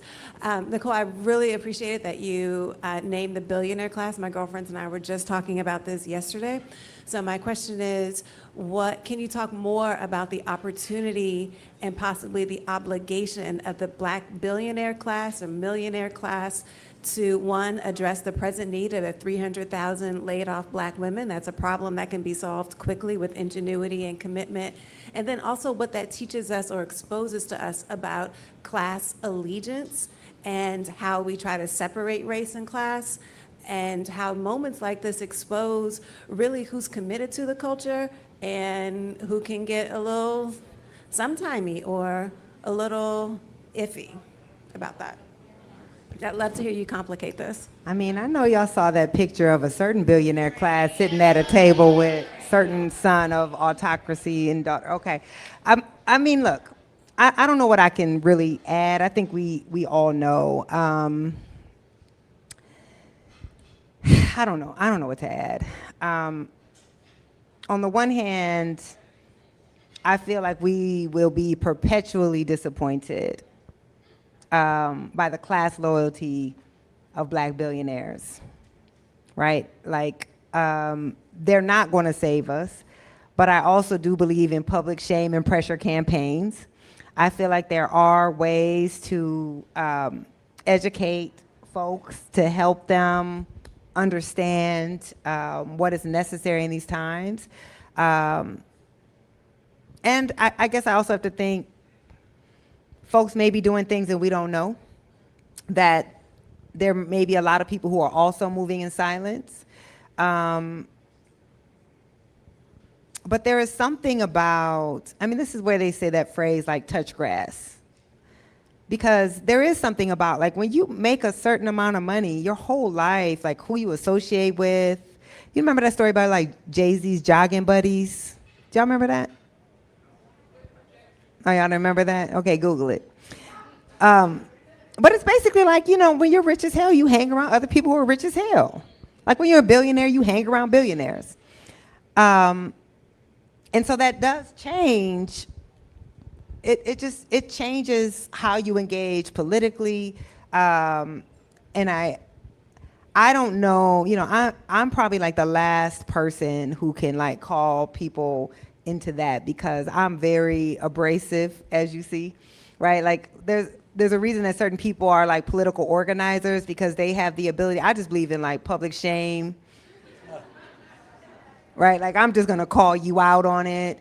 But that's not actually, I also realize like that's a different tactic. Like I can build pressure, but there are people who who know how to like speak to people and organize people and help them understand what their obligation is. I'm just not sure how much people who are billionaires understand the danger of the moment we're in either. Because I think when you become a billionaire, you just believe you will be safe. A lot of people were really shocked by that Jay-Z and Beyonce photo, right? Because we have projected onto them who we believe them to be now. And I was arguing with people who were like, well, you know, they probably didn't know. I said, one, it's his organization. But two, when you're Jay-Z and Beyonce, you don't get seated at no table without knowing who's at that table. Right? So on the one hand, it's like, yes, we do have more wealth than we've ever had. But on the other hand, I don't have expectation. So I would love to hear like what you think about that, because I can tell you have some thoughts. One thing, like if you know about me, I've never moved out of Black communities. I never moved out of low-income Black communities. I sent my daughter to poor Black schools on purpose because I have never felt the need to separate myself from my community ever, no matter what I had. And so my understanding, like I'm talking about my neighbors. This is not philosophical or abstract. Like this is who I come from. If you come to my hometown, nobody lives like me. Nobody in my family. But I don't think that's the case of many people. So I think you just start to disconnect from community. It's very hard for me to watch social media of certain billionaires. It is hard because I'm like, man, you have all this power. I don't want to see your fabulous life right now. I don't want to see it. I mean, you have a right to live your fabulous life. It's not like I don't have any joy in my life. It's not like I don't, you know, go hang out, have parties, go get dinner. But I don't want to see all that right now, especially when I saw you. Okay, let me not do that. Let me not talk about rocket ships and shit. I'm not even going to go there. But you know, it's just like if we're believing that they're not going to be the ones to save us. I think there are some of them that we can call into their power, but I also think the collective power of Black people has always come from the people on the bottom. It has always come from the regular, everyday people on the bottom. But do you have some thoughts? Do you know some billionaires personally? No, Oh. but I mean, I know millionaires, and I know that there are millionaires who can put people to work, and I'm not in that category at all, but when I have an opportunity to hire someone or to contract out work, I'm absolutely going to do it. So I think this is a moment for us to learn, how can I use any extra that I have to employ another Black person? So this is doubling down on Black businesses and then seeing ourselves as independent businesses in whatever capacity we have, but also networking our way. Like, I don't know Robert Smith, but somebody in this room knows Robert Smith's cousin who was at a prom or somewhere to get to that public shaming or private conversation. Or maybe we tell Oprah, hey, it's great that you're reading these books about Eckhart Tolle, but how about reading some Frantz Fanon? How about reading some Angela Davis or starting a conversation about class so that she can see that the people who got her to her billionaire status are in need now.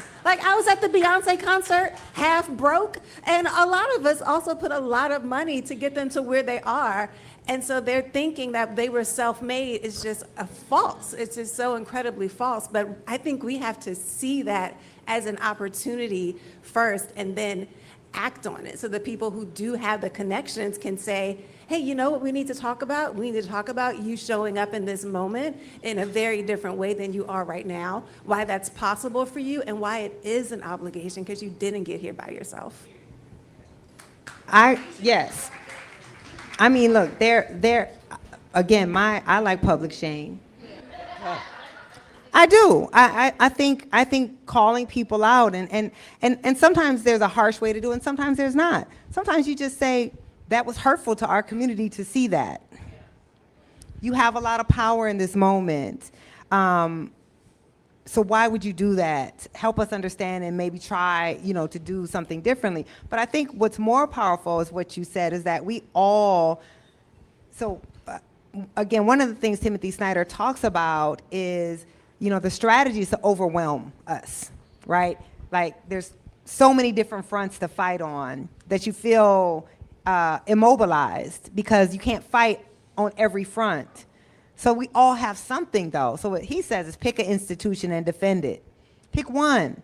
That one thing, either that you have the most influence over or that is most important to you, and defend it. And I think, you know, I'm assuming we're somewhere around, I don't know, I can't tell with black people. We might be around the same age, we might not, I don't know. But, you know, I was born in 1976, so I was born the decade after the last civil rights legislation was passed. And so our generation was born into a society where we were pushed to go into white institutions, right? That our ancestors fought for us to go into these institutions. And so we were raised to think this was success. This is how you prove yourself. I got to go in the whitest, richest neighborhood, go to the whitest, richest school, and work in the whitest, richest job. And then we suffered for it, right? Many of us suffered for it, and our institutions certainly suffered for it. Well, now it's clear where we are. So now is the time again for self-protection. So I agree. Spend your money where you can. Like, people know if you work for me, I can't say it on the record now. Anybody filming me? Right? I hire black people.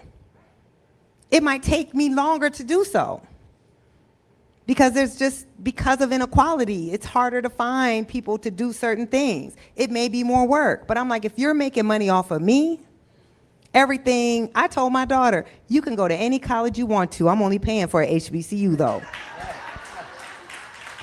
And I'm very serious. I started telling her in 7th grade, and I'm like, I'm not playing. Don't think I'm just talking.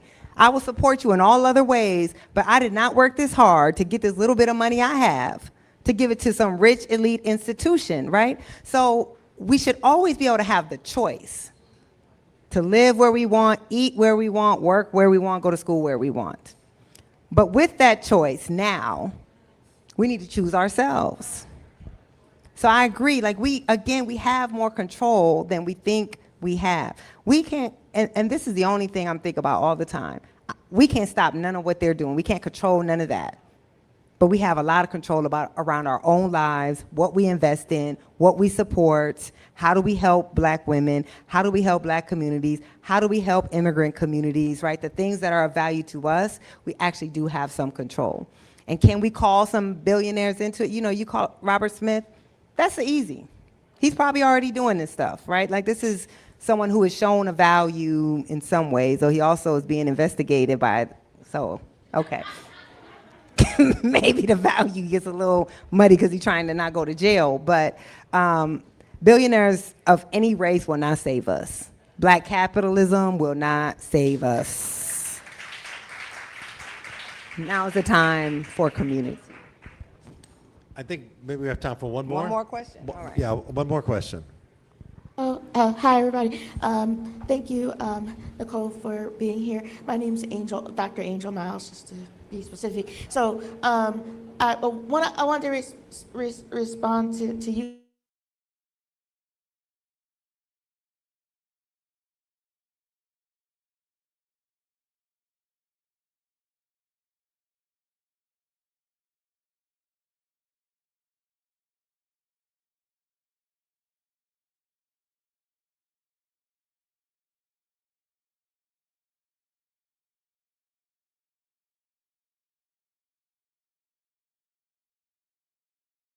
And appealing to Oprah or Beyonce, like, they know.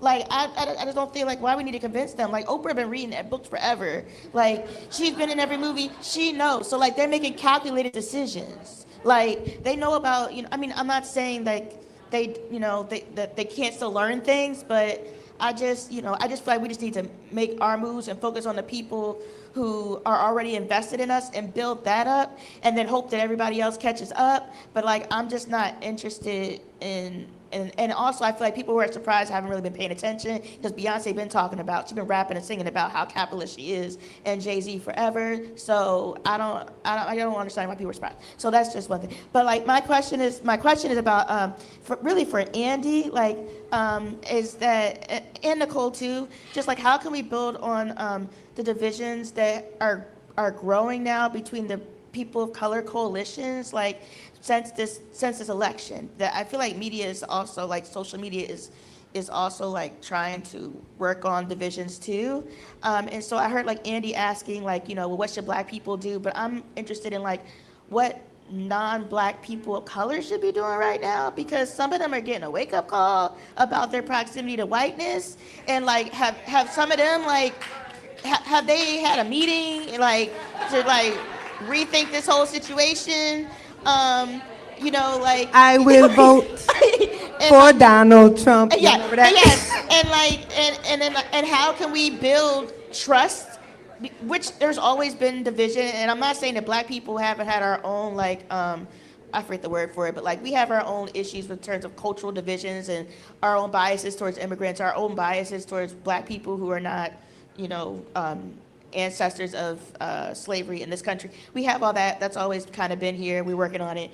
But that being said, there are other people of color that are benefited from anti-Blackness that are now like, maybe I should have rethought that. So I'm thinking like, Andy, like, do you have a response to like what non-Black people of color should be thinking? And that's a very diverse group, so like that's not fair, but so are Black people. So what should they be doing? How should they be reframing their organizing now? Because some of them have gotten a wake-up call that they may not have seen coming with the Trump presidency. And I was also thinking, to you, Nikole, like, what do you think we should do to rebuild our people of color coalitions that was really strong, that helped to make Obama president, and that the Trump supporters have effectively helped to erode?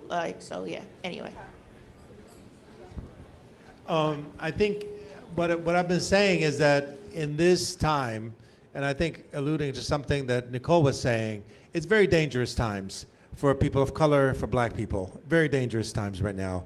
And especially like when I was in a gathering, a bunch of students there, and a young woman of color stood up and she says, I'm afraid to speak up at this point because I might lose my scholarship, I might lose my graduation, I might be doxxed, all that stuff. And my thought is, I went back, I said, Nikole Hannah-Jones wrote at the 1619 Project about how Black people were able to hold on to the democracy, whatever democracy that America has, and continue to build on it. And I said, at this time, it's unfair for us to ask people of color or Black people to be in the front. I think this time, we need to have white people and Jewish people to be at the front line, because they're the ones that have the most privilege at this time in this country. So they need to be in the front line. It's not fair for me to tell a brown person, Black person, go out there and throw yourself on the street and speak your truth and do whatever you say, because that could be very, very costly. And I'm not in the position to put somebody at risk. Everyone has their own tolerance for what they can do and what they can't. And I think it's only fair now to really demand of white people in this country and of Jewish people right now in this country to be able to speak up, because they're the most privileged and they're the ones that have really the least to lose, in a sense, because they're not the ones being abducted in the streets or being deported. So I think that's how I see it. I do think that we have a long way to go to building coalitions within the Black and brown community. I think that has a long way to go. I think we're realizing, as we become more sophisticated because a lot of brown people are immigrants, right? They came and they kept their head down. They tried to be kind of quiet and kind of stealthy and not really speak up too much because they were afraid to do that. But I think at this point they're realizing that is not how you operate a democracy. A democracy requires work. It's work, it's every day, it's constant, and it's tiring, it's exhausting. But that's what democracy is all about. And I think people are learning that's what they have to do. They have to build coalitions, they have to create compromise, they have to make things happen for the bigger good. I think for too long, each one of us was kind of just trying to hold on to whatever inkling of whatever they have, just to just hang on to it. I think this administration has shown us that unless we unite, we're all going to perish. Y'all want me to answer that? So I have a slightly different thought on this. I don't think it should just be white folks in the front. I think that after the last election, black folks felt deeply betrayed. Not necessarily even by white people. Like, white people had not voted along with the majority with us since, Lyndon B. Johnson. The betrayal was other people of color who seemed to think because they weren't black, they were not going to be harmed by this administration. And I think that betrayal. Joke's on them, I guess. Huh? I said the joke's on them. Yeah, I mean it's not a joke, but it's on them, it's on right? So, when you look, for instance, so Latino is a made-up category. That white Americans made up the category of Latino. People in Latin America do not consider themselves Latino. They are the country that they came from, their nationality. But we created this big category, and we lumped, Mexicans in with Argentinians, with Cubans, with Guatemalans. They don't see themselves as the same people. A Cuban is not seeing their fate in a Guatemalan who snuck across the border. But we lump them together. So we expect them to vote, right, as if they're people of color. But if you look at how do Latinos racially identify, the majority identify as white. And their aspiration, when an immigrant comes to a country, you're not going to align yourself with the people on the bottom. I mean, that's just natural. Any of us who go to any country, right, like, you align yourself with power. You aspire to be like the people who are on top. Now, of course, what the realization is the way you perceived yourself is not how they perceived you. And that actually your alliance was clearly with the wrong people. That's why I jokingly saying, that I will vote for Donald Trump, but you had Venezuelans who were like, we have special protected status. So I'm sorry about the Haitians eating their dogs, but this is not going to impact me. And then they find out they don't see you as white, even if that's how you saw yourselves. So there was a great deal of betrayal. So I feel like if you want black people to be in coalition with you, you have to show you have some skin in the game. How I knew Trump was going to win, I travel a lot. I travel every single week. It was maybe a month before the election. I'm sitting next to the seat on the airplane with the Indian American. He came here illegally. Crossed the border into Canada on a semi-truck and is now a multimillionaire. And I don't know why people talk to me on the plane. I don't want to talk to you, but I just don't like talking on the plane. I'm actually antisocial. But anyway, he's talking to me, and he was very interesting, right? Because he's like, I know black people are responsible for my life. I know without the civil rights movement, I wouldn't have been able to have the success. But the world is so messed up. The Democrats are as bad as the Republicans. I'm voting for Trump because he's going to blow everything up. We just need somebody who will destroy it all so we can start over. And I was like, I get the instinct. I do, right? Because we all feel trapped by, again, in this binary political system where nothing's really changing for most people.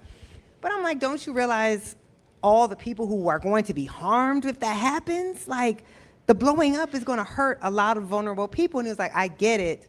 But it's so broken, you need somebody who's just going to destroy it. Then I leave the airplane and I get in a cab in a black car. And the black car is being driven by a Persian American who again starts telling me that he wants to talk about Trump. I don't want to talk about the election. Right, I'm a journalist. I don't have political conversations with strangers. Somebody might be trying to set me up. I don't talk. So he says he's voting for Donald Trump. And I was like, he banned Muslims. He literally banned people from your ancestral region of the country. He was like, yeah, but he gave me that stimulus check. Which a lot of black folks said too. So I was like, let me help you understand how government works. The power of the purse resides with Congress. Trump did not give you the stimulus check. In fact, a Democratic Congress voted for the stimulus check. Didn't matter. And that's when I understood, right, that the way that we were understanding the election, a lot of people were not. A lot of people were not. And you're right about one thing. If you're an immigrant, if you come to this country, if you are an immigrant of color, 95% of you came after the civil rights movement. And that's because you weren't allowed to immigrate here before then. We had racist immigration quota system that prevented most immigrants of color from entering the United States. So you have no memory of this country where you would not have had rights. And in fact, by virtue of you not being Black American, you enter the country already on top of us. Because in the racial hierarchy, we are on the very bottom.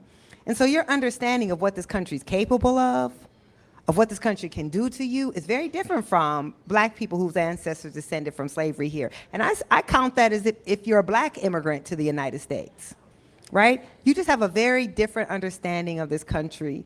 And what I realized was that the way Trump was speaking, people were internalizing that because they didn't ever have to live in this country before we had legal rights. And in fact, they were taught that how you become American is you need to distance yourself from us. If you want to be American, the first thing you learn, don't be around Black folks. They're lazy.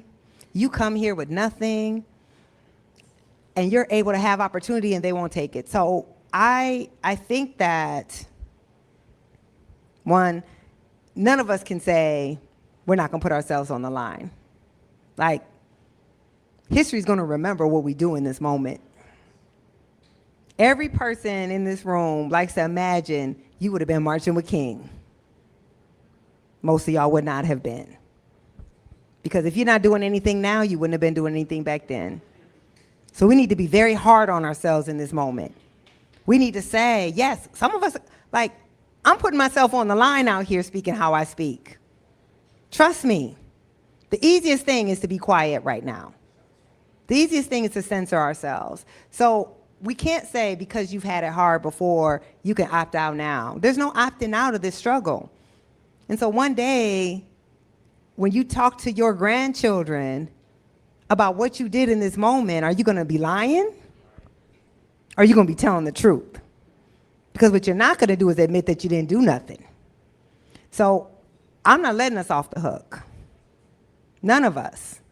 Now, how you move, you know, people like to look down on Booker T. Washington. People consider him a sellout.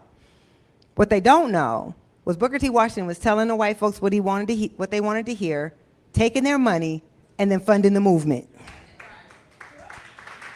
That's what they don't teach you. So I don't care. You could be moving. You know, you don't have to be out front, but you better be doing something. And if that something's not risky, you're not doing enough right now. This is not the time for playing. Andy and I talked about this behind stage because, you know, if you ever heard me talk, I'm always depressing. But now I'm really like y'all, leave here with a pit in your stomach. Because what we're seeing is not normal. If you read on fascists, we're not going into it, we are there. And so we all have to play a role to fight what's happening, every last one of us. And if I leave you with anything tonight, figure out what is the role that you play. What's the thing that you can do? What are you willing to put up with? What are you willing to sacrifice? And this is going to be the time for sacrifice. If we think we get out of this without sacrifice, and there's to me not nobility in being sacrificed, right? There's a difference between like you made the choice or it just came for you. You don't get credit for it coming for you. You get credit for making the choice to stand up for freedom, for liberation, for all of our mutual rights. And the last thing I'll say before I get off this stage and maybe sign 2 books, is to you, sis, I get the instinct of not wanting to build coalition. I get the instinct of being like, y'all abandon us, so we're abandoning that. I just don't think we can. I think we have to find a way. If we're only going to work with the people who are already there, we're going to lose. Now, I'm not talking about going after MAGA people. Like, if you don't believe in my humanity, I'm not arguing my humanity with you. But I do think there are a lot of people who just don't understand, who we need to help understand, and we've got to be able to reach out to those folks. We cannot do it on our own. We have to convince enough people of the danger. We have to convince people that our fight is a mutual fight. And then once we bring them in, we have to push them. Because I do agree on that, right? It's not okay that we have to keep suppressing ourselves as Black folks, which you always have to do so you can be comfortable. I agree on that. But we can't do it alone. So as many people as we can bring in who are not arguing against our humanity, we must. And I just want us all to know autocracy works by making us feel we have no power. We do. We have tremendous power. And if one thing about being Black, we know how to struggle. We know that we have more power than our numbers would have us believe. So I hope we all leave this room and figure out what's the thing you can do and commit yourself to doing it. Thank you. Thank you, Nikole Hannah-Jones. Thank you so much. What an inspirational evening. Thank you.